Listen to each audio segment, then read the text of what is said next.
All right. I want to explain something that occurred to me watching one of my own videos. Um, that I haven't really explained this because people really haven't picked up on it or followed up on it or noticed it. Certainly not the just how it works systematically. How this simple idea, to me, appears to work systematically. This idea that enlightenment is trying to expand this frame of reference to larger and larger groups. So not just groups of people, but groups of entities. To have a feeling of identity as if you're the Earth. Now you're only a part of the Earth. You only get a little bit of its information, but that you're connected, and that the Earth's best interest is your best interest. Right. Now, there's a little gotcha in this version of enlightenment, especially if you've listened close and see how I started as yourself. Morality, being how you should treat yourself. And then a little bit more enlightened morality, maybe, just as an example. It could be any group, it could be any increased scale, but let's just take one that may hopefully seem natural. Your family, how you treat your family. But then also, your species, how you treat other humans, and we're going out and out and out. And I've skipped a bunch of levels of groups there between your family and, your other levels of community, you know. And the human mind, and perhaps a special thing to the human mind in the sense that not all mammals have it, certainly others do, but is the flexibility on what we can identify with, including non-human things, but what groups we can identify with. Could we have a real sense of identity because we're with other Oakland Raiders fans, or it can be Californians, or it can be it could just be anything. It would seem, you know, and so there's a problem because I've defined enlightenment as a broader and broader, as how to treat a broader and broader group. And yet, what about Nazis? It's a pretty big group of people. Is it more enlightened to associate with this broader group of people and turn my own family in?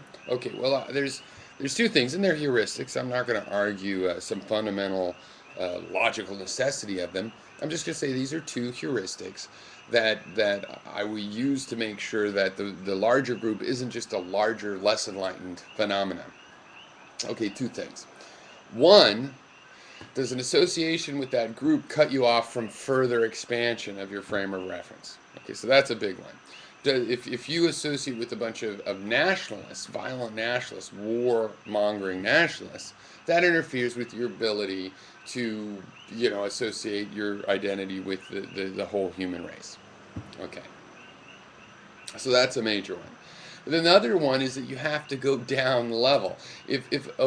And I've said this many times, because this I think is the most important one technically to make this work out, is if you associate yourself with the biosphere of Earth, but you hate humans, you're rude to humans, you want to kill all humans because they're poisonous or whatever, then you have a problem. You can't be at the outer shell of enlightenment. It has to work from inside. It's an expanding, meaning you can't lose track of the footing.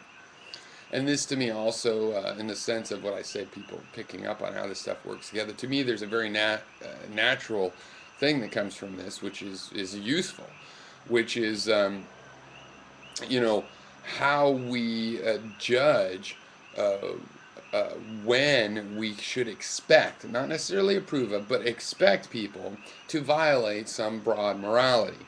If a person's children are starving, whether it be from their own actions and or not, you could expect them to violate a broader you know moral dictum like don't steal to feed their children. And you can in fact find a way in your heart to forgive that and realize, well, the problem is, maybe we should even just give them food if they're at that point, to help this whole column of enlightenment happen. All right. So the additional thing I was thinking though is that I don't like to identify with groups. When I find myself identifying with groups, I only let myself do it for entertainment purposes.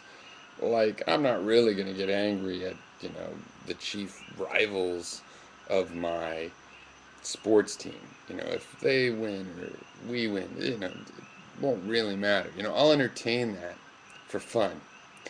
But in terms of actual identification, I don't do it. And the reason is because I think when you identify with a group, there is a natural, as if it's a part of the circuitry of identifying with it, to submit to what you see as its authority. You don't even necessarily think it is authority. You just think it's the way things should be. That's the way that we are this way. That's what we do. And it makes you a slave to other people's authority. So I don't like that. And yet I'm trying to seek this outer echelon of some sort of enlightened view, caring about my fellow man, my fellow mammals, my fellow living creatures and plants, and the whole biosphere and the planet and the universe, if I could imagine it. And that's where the word frame of reference comes in, because you can expand your frame of reference without this identification. And I think it's safer, right? Because you can always identify with some club or fraternity or group, the Skull and Bones, the Nazis, a sports team, the fans of a sports team. You can always associate with that. But in terms of a heuristic of how do you become enlightened, that's very dangerous because these kinds of associations tend to be very limited. Perhaps jingoistic or maybe some softer version of that term. There's an us versus them mentality involved with such identifications if you're not very careful. If it's not very, there's a lot of families that have an us family versus them perspective, but there's a lot of families that have an us and them, perspective, and it makes a huge, huge difference. Now, if anything, I'm reactive to associating my identity with the group because I think it tends towards this us versus them mentality. And it works better for me to have a more analytic, quote, technical approach to frames of reference where I can imagine what we have in common naturally, not because we've had bonding experiences, but because, hey, all humans need water, so how about clean water for all humans? Things like that, as opposed to, you know, he likes pork and I like pork, therefore the people that don't like pork, hell with them. So anyway, I have no idea if I explained anything in a coherent to other people manner, but to me it made perfect sense.